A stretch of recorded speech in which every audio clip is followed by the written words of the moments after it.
It started with a listing. A quiet house on the edge of Hollow Creek, 3 bedrooms, cheap price, and a realtor who wouldn't look anyone in the eye when they asked why it was so cheap. When Mia and Daniel bought it, they thought they'd found their dream home. They were newly married, broke, and desperate to leave the city. The house had history, creaky floors, wooden beams, and a faint smell of old incense that clung to the walls. On the first night, as they unpacked boxes, Mia heard something moving upstairs. Not footsteps, more like a dragging sound. She called out to Daniel, who laughed and said it was probably the pipes. At 3:07 a.m., the bedroom door creaked open by itself. 2 days later, they found a mirror nailed shut inside one of the closets. A full-length antique thing, with carvings that looked like twisted faces. Daniel pried the nails loose despite Mia's protests. The glass inside wasn't reflective anymore, it shimmered like liquid, catching light that wasn't there. That night, Mia dreamed she was standing in front of the mirror again. But her reflection wasn't her. It smiled too wide, and behind it, in the dark reflection of their bedroom, something tall and black was standing at the edge of the bed. When she woke up, the mirror was back in the closet. But the nails were gone. The house had moods. Some mornings it felt almost welcoming. But by nightfall, every shadow grew deeper than it should.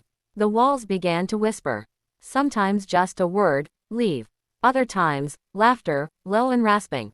Daniel thought she was imagining it until he heard the same thing while shaving one morning. Only it wasn't laughter this time. It whispered his name. He started talking to it. A week later, they discovered a trapdoor under the carpet in the living room. It led to a narrow staircase going down into the earth. The air smelled like rust and rot. At the bottom was a small chamber, lit only by their phone flashlights. Symbols covered the walls, drawn in something brown that flaked when touched. In the center was a circle of black ash with a burnt candle still standing in the middle. Daniel stared at it, fascinated.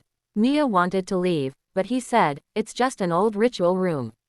Maybe the last owner was into weird stuff." Then he touched the circle. The candle flared to life on its own. Their phone lights flickered out. And from the shadows came a whisper that didn't sound human. That night, Daniel didn't sleep.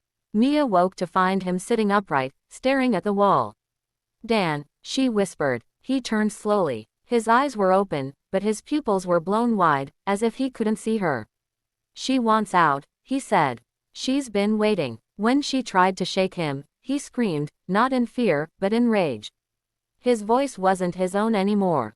Mia locked herself in the bathroom and called the realtor. The line went dead after one ring. When she looked up, the mirror above the sink wasn't showing her reflection. It was showing the basement. And Daniel was standing inside the circle again. Only this time, something was behind him, tall, gaunt, faceless, with arms too long and hands that reached the floor. It was whispering in his ear. She smashed the mirror, but the image stayed for a second after the glass shattered, like it didn't need the reflection anymore. 2 days later, a police report said the neighbors heard screaming. Officers entered the house at 4:12 a.m. They found signs of struggle, overturned furniture, blood on the walls, but no one inside. The basement was sealed with concrete. The realtor who sold the house vanished a week later. Now the property sits empty again. Sometimes, passing cars swear they see lights flickering in the windows.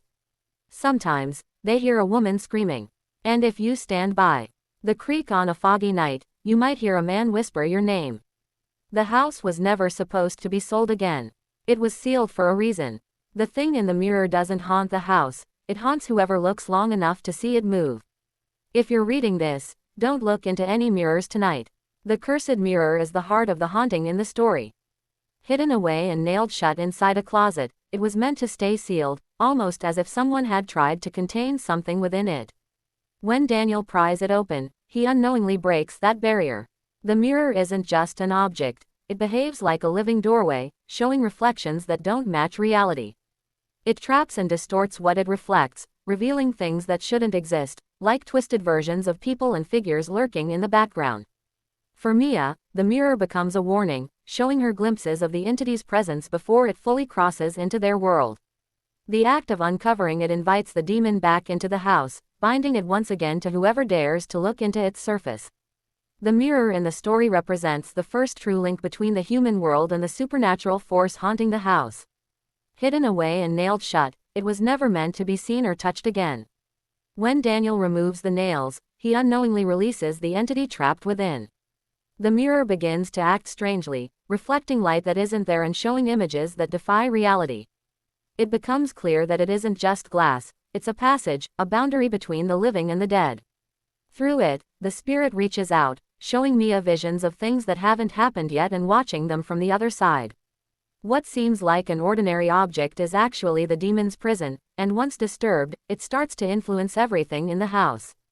After the mirror is uncovered and the ritual circle is disturbed, the demonic force begins to attach itself to Daniel.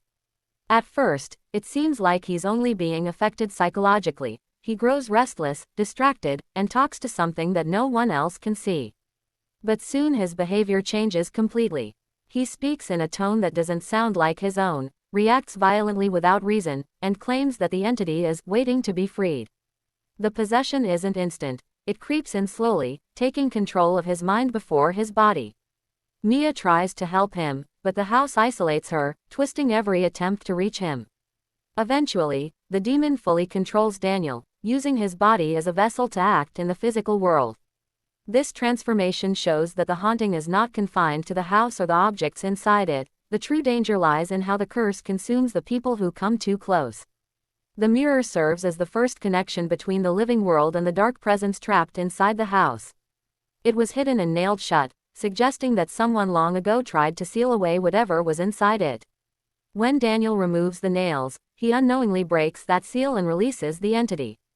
The mirror behaves unnaturally. It doesn't simply reflect what stands before it, but shows distorted images and movements that shouldn't exist.